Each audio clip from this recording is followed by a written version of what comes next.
Como profes hemos aprendido a lo largo de nuestra carrera, de los cursos, cosas que tienen que ver con el contenido, ya sea del entrenamiento, de la educación física, pero una de las cosas que a nosotros nos ayudan muchísimo como herramienta para enseñar, para que la persona aprenda, tiene que ver con la corrección.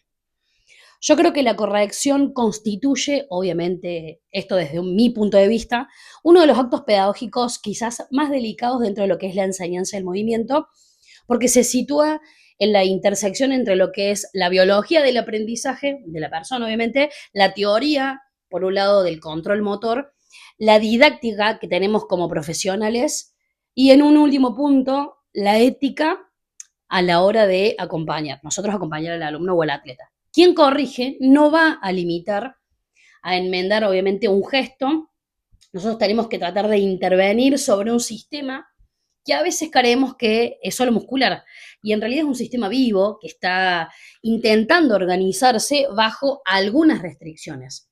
¿Cuáles son estas restricciones internas cuando hablamos de historial de lesión de la persona, la morfología, la fuerza que tiene disponible, sus capacidades, el dolor si tiene o no, la fatiga, los hábitos y por supuesto restricciones que son a nivel externo, como por ejemplo tarea que tiene que realizar, el entorno, los elementos, la consigna, la velocidad de ejecución, la carga, entre otras cosas, obviamente.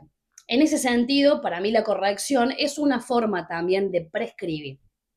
Por eso, para mí este es un punto de inflexión cuando hablamos de entrenadores versus profesores, porque no tiene que ver solamente con el entrenamiento, la biomecánica, el movimiento, sino a nivel pedagógico y a nivel de servicio, la calidad con la que yo abordo la situación de entrenar, la situación de movernos.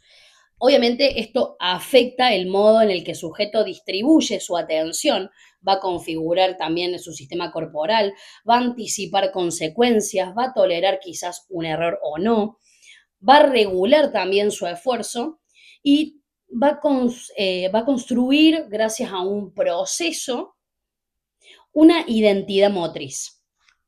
Yo soy torpe, yo soy capaz, a mí esto me sale, a mí esto no me sale, me duele, esto para mí es peligroso, me da miedo. Por eso enseñar a través de correcciones exige una pequeña sofisticación, perdón, que no proviene únicamente del dominio técnico del ejercicio, sino también de comprender cómo se produce el aprendizaje. Obviamente cómo la información externa irrumpe de algún modo en nuestro sistema. No solamente lo que yo tengo a nivel interno de cómo aprendo, sino también cómo lo externo va a desestabilizar mi sistema. Si nosotros nos vamos hacia el plano por ahí neurofisiológico, aprender tiene que ver con un gesto de modificar una probabilidad. Esa probabilidad tiene que ver cómo producir ciertas coordinaciones en un contexto particular. Y en ese contexto particular, yo decido como humano cómo economizar, cómo estabilizar todo esto en conjunto. No tiene que ver con que la persona por ahí haga una técnica exacta como vos le estás pidiendo, que yo le diga, che, hacelo igual que yo soy el ideal, sino evitar algunas cosas y construir alguna solución que sea funcional. ¿A qué me refiero con funcional? Antes de que me acribillen por lo funcional, con una organización temporal, espacial de las fuerzas, obviamente que el organismo pueda sostener. Y también recuperar bajo cierta variabilidad, ¿sí? La corrección tiene que entenderse, esto le hablo a los profes y a los entrenadores también, la tenemos que entender como un tipo de información adicional.